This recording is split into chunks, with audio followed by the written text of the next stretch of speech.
voltar os nossos estudos, que estamos falando da dor, e só para a gente ver que a dor sempre foi um assunto desde quando iniciou, né, a humanidade, o homem nesse planeta, sempre havia o questionamento da dor. E Platão, né, dentro da área da filosofia, dos questionamentos, do entendimento desse mundo da metafísica, então Platão falava que a dor não surge apenas por estimulação periférica, mas também por uma experiência da alma que reside no coração. Então a gente vê o tanto que ele estava adiantado para a sua época para poder entender que a dor ela não era só física, né? Que a dor também ela é uma dor moral. É isso que ele quer dizer nas suas palavras. Então é importante, quando a gente estuda, reportar ao passado e ver que hoje a gente questiona tanto a questão da dor, por que a gente ainda sofre, porque a gente está em um mundo de prova e expiação. Nós ainda necessitamos da dor para que possamos trilhar novas estradas, para que possamos fazer a nossa construção, para que possamos aprender mais. E esse aprender, ele é interno, ele é individual, ele é único, ele é ímpar. Então, e o que mexe com o ser humano para buscar o aprendizado? É a dor. Então, ainda é um mundo de dor. Então, no campo da espiritualidade, as diferentes correntes filosóficas, as correntes religiosas e filosóficas, têm percepções diversas sobre o significado da dor e a do sofrimento humano. Então, são questões que são, de uma certa forma, questionadas, né, em todos os aspectos. Certamente encontraremos diferentes compreensões acerca do sofrimento e da dor se olharmos sobre o ponto de vista cultural, tecnológico, físico, psíquico, emocional, enfim, em todas as áreas. Nós vamos encontrar as diferentes ramificações de compreensão, como que a gente faz para entender tal processo, como que a gente consegue assimilar as verdades de Jesus através dos seus ensinamentos dentro da nossa vida diária. Então, isso aí é que vai avançando o caminhar do homem. Mergulhamos mais na busca da compreensão de nós mesmos, na visão da doutrina espírita, onde eles são percebidos de maneira positiva, por representarem a possibilidade de evolução, crescimento e purificação do espírito. É assim que ainda entendemos essa movimentação energética, essa vivência de experiências das reencarnações aqui no planeta. São movimentos constantes, diários, que executamos na compreensão, né? O que é Deus, o que aqui estamos fazendo, de onde viemos, para onde vamos. Então, são esses questionamentos que vêm lá do passado para a gente entender esse processo da vida. Mas os mais numerosos males são aqueles que o homem cria para si mesmo, pelos seus próprios vícios, aqueles que provêm do orgulho, do egoísmo, da ambição, da cupidez, dos excessos. Tudo em desequilíbrio, tudo em excesso traz, de uma certa forma, uma consequência. Então, a dor e o sofrimento são frutos de uma vontade contrariada, mas que a pessoa que sabe vivenciá-la está mais perto do autodescobrimento, além da compreensão que somos construtores de nós mesmos e arcamos com as consequências dos nossos atos e das nossas postura mental. Hoje, nós já podemos entender melhor esta frase, porque nós já estamos direcionando onde compreendemos que a minha estrada ela é minha, as atitudes que eu tomo é da minha responsabilidade e eu tenho que assumir as consequências das minhas escolhas. Hoje nós já estamos preparados para compreender essas verdades, mas ontem não. Ontem a gente jogava assim: nascemos com o pecado capital, Jesus morreu por nós e tirou todos os nossos pecados, e que nós precisamos buscar a salvação. E como é que era essa salvação? Não era uma salvação que era lá de dentro, era uma salvação de fora.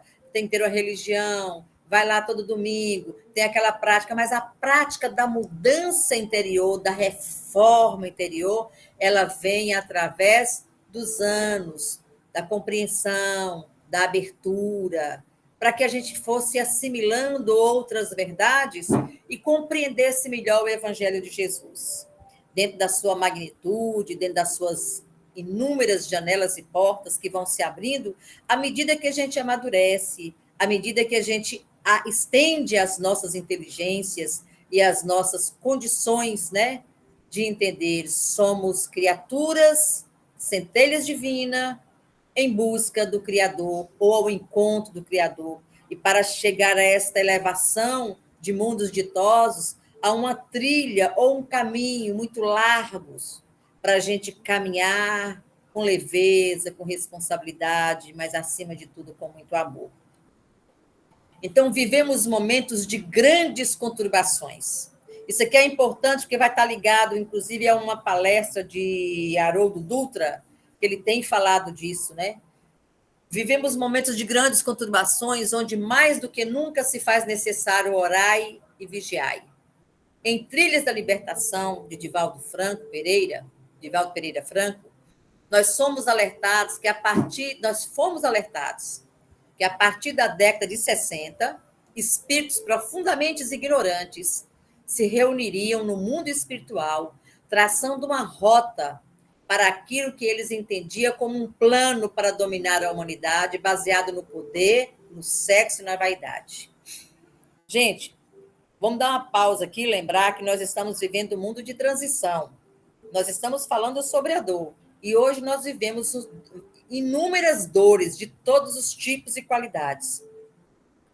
Se a gente reporta ao passado para fazer uma análise, né, crítica desses momentos que volta e meia a gente recebe da espiritualidade, alguns alertas, no livro Trilhas de Libertação, Divaldo coloca muito bem, né, através do seu mentor, que o mundo iria passar por um processo de uma dinâmica onde iria entrar em outras energias, ou fazer esse transporte energético, abrindo portais para que alimentássemos dessa boa energia, modificasse a nós mesmos para alcançar o objetivo de crescer junto ao planeta. E ele fala que os espíritos, aqueles que combatem essa caminhada com Cristo, eles viriam e vêm traçando há muitos anos, né, uma rota para que o mundo não caminhasse segundo as bases da doutrina ou as bases do ensinamento do Cristo. E aí a gente percebe que eles conseguem fazer toda uma movimentação. E a gente vai ver que no livro ele vai falar que é quando eclode a eclosão das drogas, os movimentos musicais desvirtuados. Não sei se vocês lembram, mas em um estudo passado eu falei sobre a frequência, a vibração das músicas, e eu coloquei para vocês que seria um ponto de referência de fazer análise, quais são as músicas que estão sendo mais cantadas, as letras, as melodias. Nós percebemos que o desperdício moral está intenso. Então, uma música com palavras, vamos dizer, de uma moral. Vamos colocar uma situação, vamos ser mais justos, né? Palavras baixas, sem moralidade nenhuma. Eles estão encontrando mais brechas, né? Oi. Obscenas. Obscenas, isso, palavras obscenas. Eles estão encontrando mais frequências nesse sentido junto aos jovens. Por quê? O que está acontecendo? Essa rota perigosa que os jovens estão trilhando, e às vezes até alguns de nós também, né? Ou por que não falar todos nós, é que nós precisamos segurar nas mãos de Jesus. Porque a gente fala muito da vontade, né? Eu tenho que acionar a minha vontade para que aquilo possa me ocorrer ou acontecer. Mas é necessário a gente segurar nas mãos para seguir uma rota única. Porque essa rota única vai nos levar a um porto seguro, que é aquilo ensinado por Jesus. O que a gente, nesse momento, percebe? Problema de sexo desequilibrado, intenso, cruel, com energia baixíssimas. Então, a gente tem dó dos nossos jovens. Né? Você está num barzinho, você entra, onde tem uma juventude bonita fisicamente, mas feia espiritualmente falando. Porque não existe mais respeito, eles não têm uma conduta cristã, vamos assim dizer, tudo pode, é exposto, o namoro, a forma de agir, as palavras que utilizam.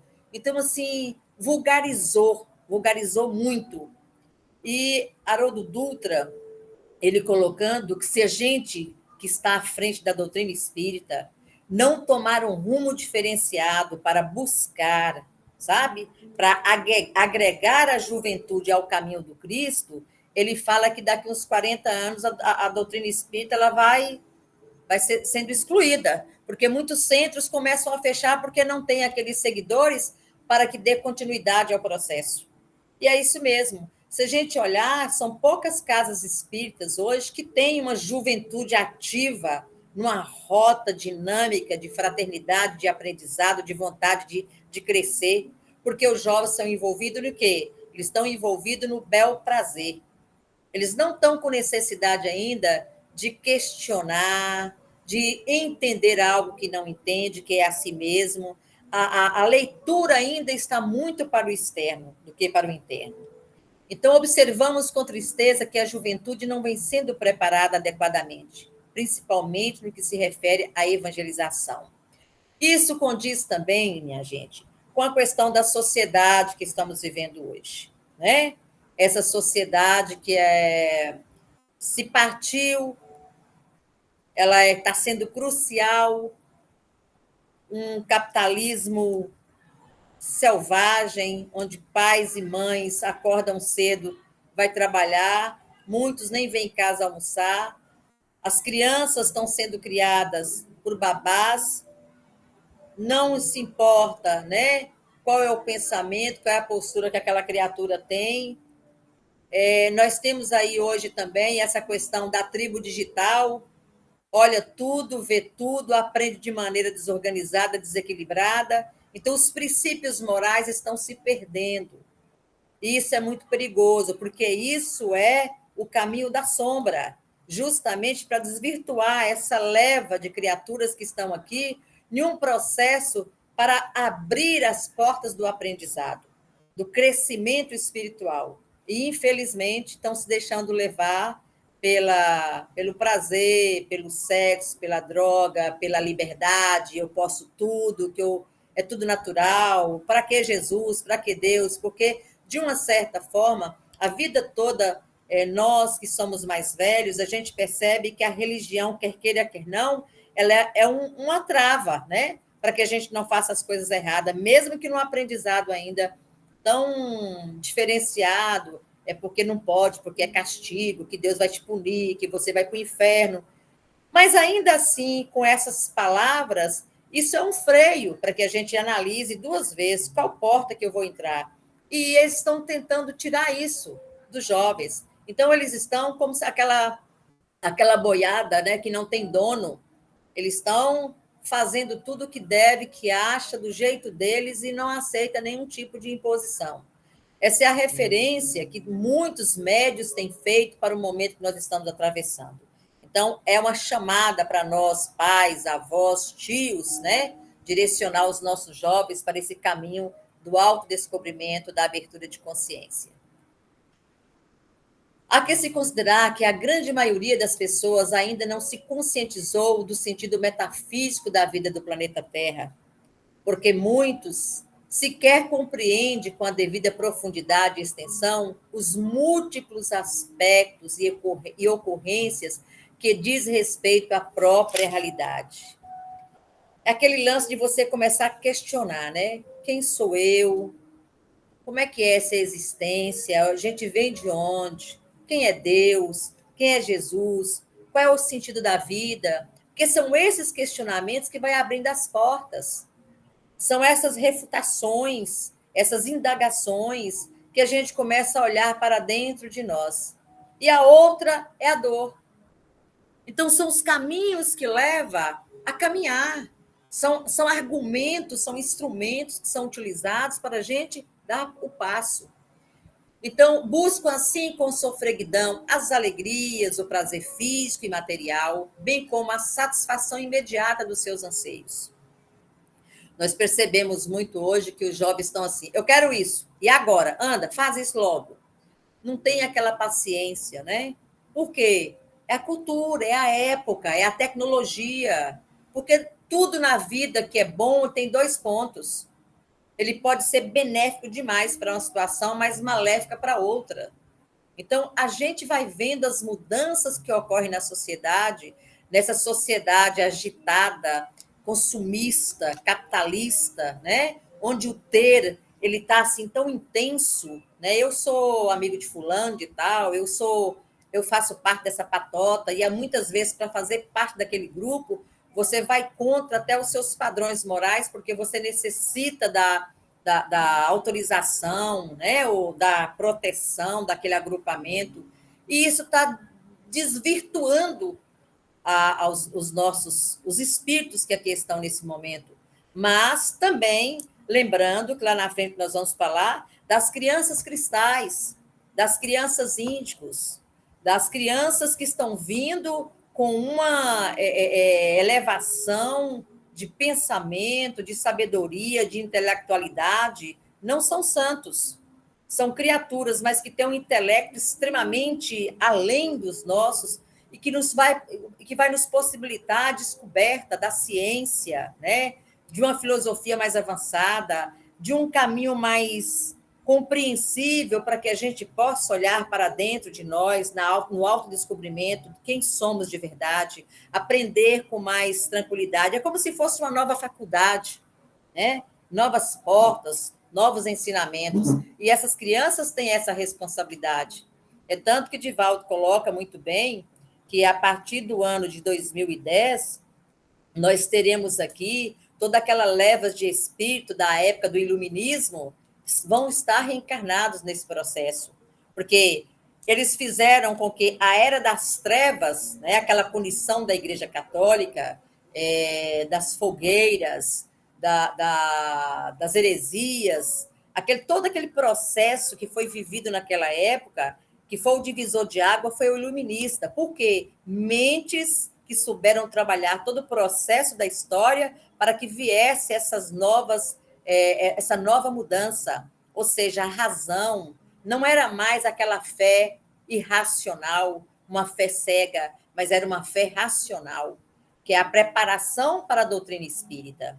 E nós vamos passar também por esse processo agora, que é a preparação para essa abertura mental, dessa abertura de consciência para adentrarmos ao processo da transição planetária, que não demora 100 anos, né? Muitas vezes demora milênios, porque são mudanças de postura e pensamentos. É como plantas, sementes que você joga em determinado terreno e aguarde para que todas possam entrar num processo onde você observa e vê que todas estão ali enraizadas, que elas estão pujantes, que elas estão realmente buscando a luz. E a gente fica muito ainda no imediatismo. Nossa, vai ser o ano que vem? Será que o ano que vem já melhorou? Será que não vai acontecer isso? Será? A gente fica num questionamento igualzinho as crianças, no imediatismo. E nós sabemos que tudo acontece a seu tempo e a sua hora, né? Desde 1950, 1850, Kardec falando tanto da época, muita época ainda nem aconteceu do que está no Evangelho. Muitos questionamentos que foi feito para os espíritos e que, com as suas respostas tão sábias, tão, vamos dizer assim, direcionadas, nós ainda não vivenciamos, porque a coisa acontece dentro de um ciclo onde é necessário aprender, colocar em prática, sentir, abraçar para que você sinta a mudança. Não adianta você querer abrir uma porta na pesada. Você tem que abri-la com carinho, com amor, porque o olhar ele vai observar tudo que está por trás daquela porta. E nós estamos abrindo essa porta para que amanhã possamos estar junto ao planeta, né? Nessa caminhada. Juntos, nós fazemos parte dessa mudança, dessa transformação. É por isso que muitos espíritos falam, mas tem gente falando, pelo amor de Deus, para o planeta que eu quero descer, porque está tão intenso, está tão doído, está tão machucado, está tão crítico, né? Com tantas doenças, com tantos males, com tantos pensamentos, com tanta falta de respeito, mas é o processo crítico. A crise, ela nos proporciona uma abertura, uma compreensão. A dor, é isso que a dor faz com o ser humano. Ela faz acatar aquilo que está sendo necessário, aquilo que chama atenção diariamente. Então, devido ao fato de a dor... Não, vou voltar. Obviamente que considero uma bênção a ausência de problemas, pois enquanto tudo transcorre da maneira como desejam, por que preocupar com assuntos que fogem ao seu entendimento ou se comprometerem com o amadurecimento pessoal? Para quê? Vamos dar um exemplo. Um filho dentro de casa, encontra comidinha, encontra roupinha lavada e passada, quartinho arrumado, vai para a escola, tem do bom e do melhor, lancha, final de semana está na rua, não tem dor, não tem doença, está tudo maravilhoso. Tira isso. Tira o externo. Aí ele vai começar a sentir a falta das coisas externas e aí ele vai começar a olhar para dentro dele. É um exemplo bobo, mas se você analisar, é isso que acontece conosco. Quando tudo está maravilhoso, você deita e levanta, nem fala assim, obrigado, Senhor. Mas quando a dor é latente, a gente deita e levanta em prece, em oração e pedindo, meu Deus, me dá paz, me dá tranquilidade, me dá sabedoria e paciência para enfrentar esse momento. Esse é o momento certo. Essa é a hora correta da gente se abrir, né? Essa é a terapia com Jesus, o autoconhecimento. Então, devido ao fato de a dor não fazer parte do seu repertório de possibilidades e porque também não estão predispostas a reflexões um tanto mais sérias e profundas quanto à sua natureza transcendental, quando se depara com aflições mais intensas, com sofrimentos mais pungentes, pode se desesperar, desanimar, revoltar ou ainda entrar num processo de depressão crônica.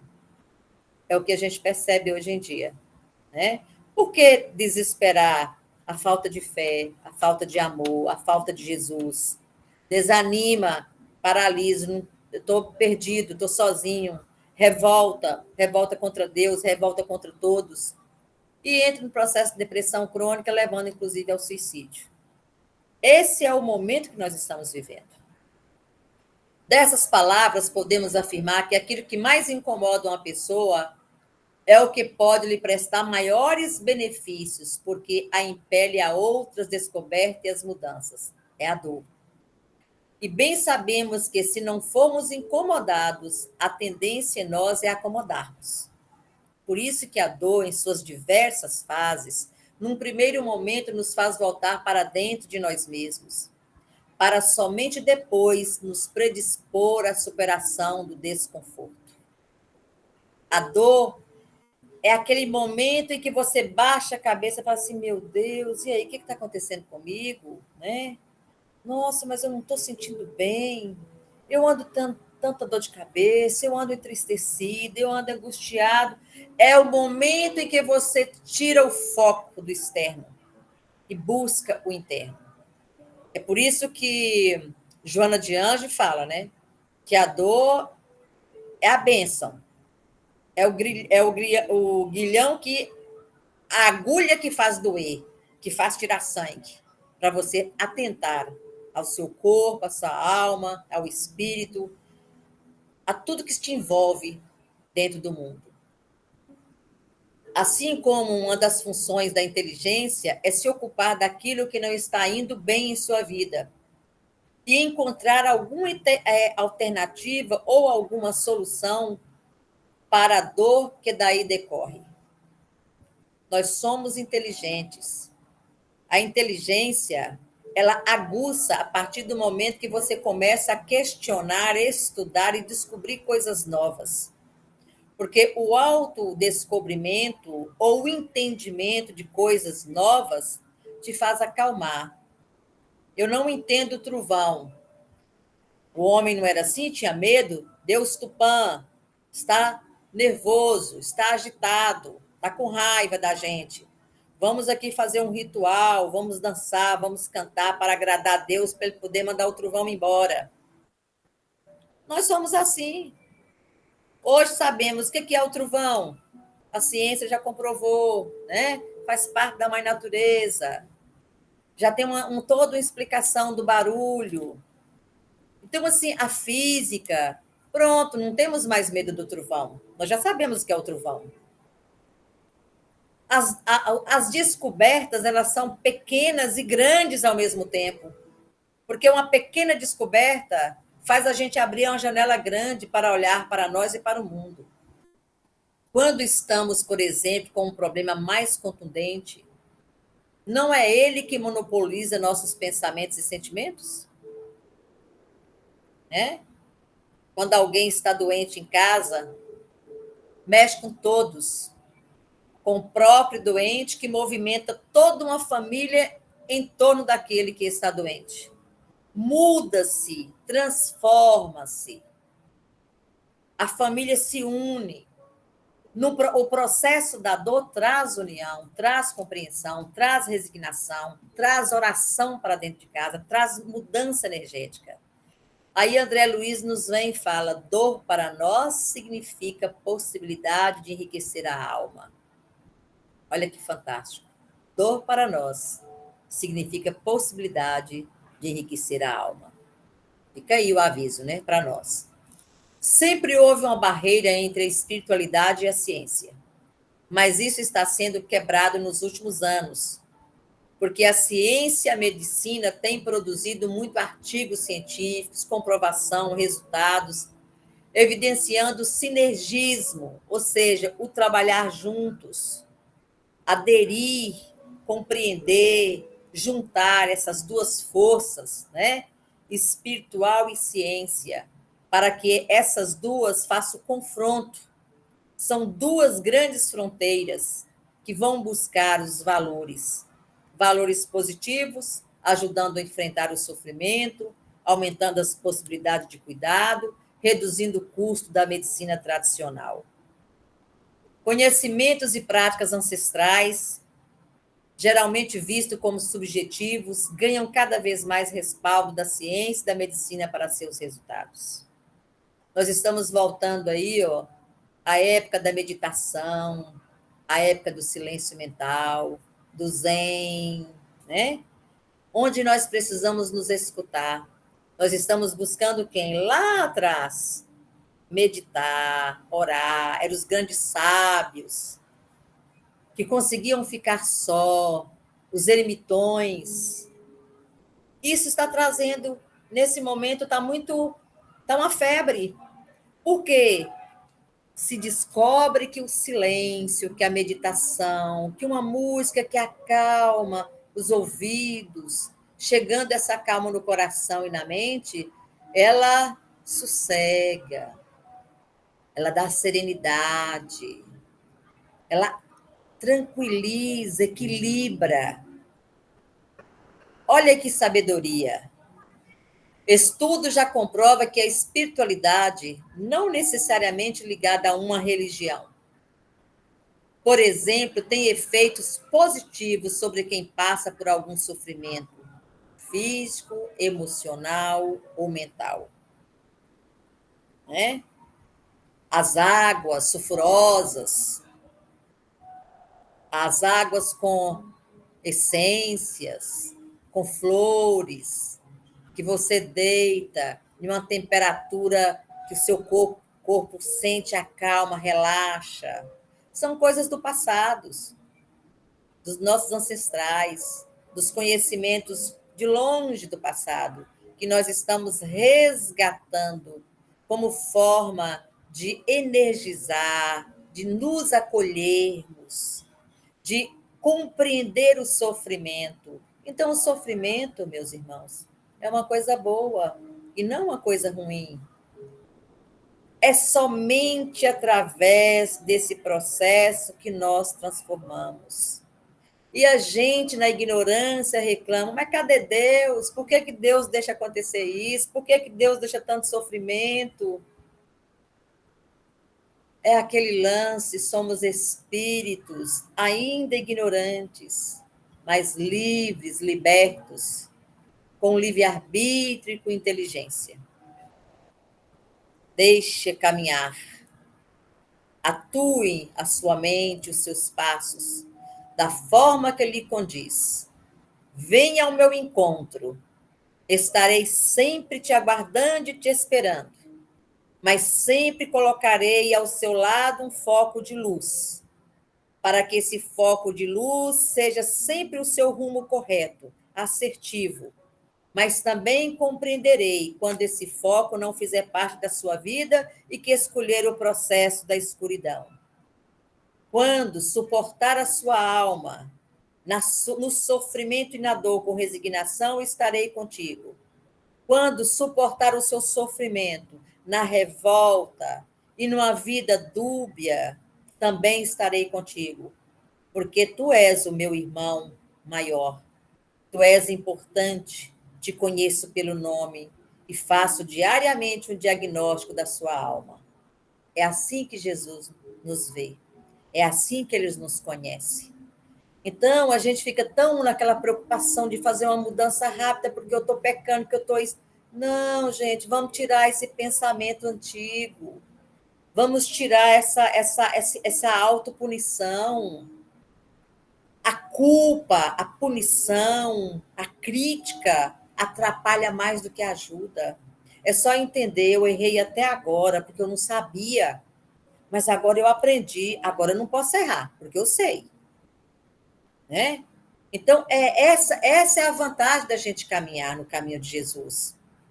Ele vai nos respeitando. E à medida que a gente vai caminhando, né, a dor ela vem. Se a gente olhar lá na época do Homem da Pedra, não se fala muito da dor, do sofrimento moral. Fala mais do sofrimento físico, porque o homem ainda estava obscuro, ele não conseguia olhar para dentro de si. Não se falava tanto em angústia, em sofrimento, tristeza, porque ele estava no processo da sobrevivência. De uns tempos para cá, começa a se abrir o processo da dor, não mais a dor física, que eu posso comprar um remédio, mas a dor da alma, a dor do coração, a dor de uma conduta, a dor de um efeito de uma escolha. São esses processos que fazem a gente crescer, que fazem a gente melhorar. Eu vou ficar por aqui. Paguei sem querer, gente, desculpa. Mas a gente encerra aqui, nos dando possibilidade da semana que vem abrir mais janelas a respeito do que o Espiritismo fez com a medicina, com a grande ordem mundial, o que ela tem, vamos dizer assim, ocasionado, os efeitos do conhecimento espírita, do processo do entendimento da espiritualidade, da espiritualização, junto à medicina da tradicional para a nossa compreensão. Tá? Então, semana que vem a gente dá continuidade e hoje nós vamos terminar o nosso estudo, agraciado pela presença de uma criança que vai encerrar os trabalhos da noite. Uma boa noite a todos, muita paz. Vamos ouvir o nosso querido menino encerrar os trabalhos da noite. Fala para mim. Vamos agradecer por essa reunião de estudo de hoje, a Jesus e aos nossos amigos espirituais. rezando um Pai Nosso e uma Ave Maria.